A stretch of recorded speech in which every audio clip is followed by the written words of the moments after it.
Trái nghiện.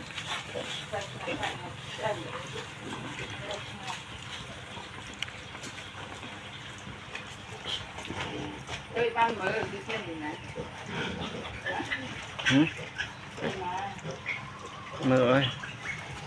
Pênh hả? Bên lấy tôi sắp kìa.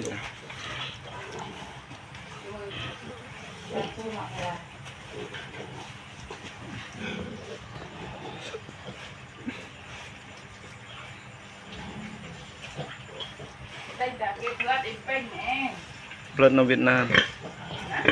Lần ở Việt Nam. Cái này cái đạm mộ đây, cái này kể này. Đấy, ọt ở xua nó tôi vẫn đang xa khá này. Mẹ ra bên lộ đây là ọt.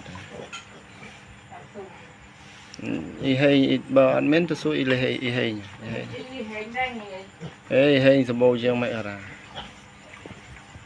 Chân đây rồi à, phải tiệm đấy.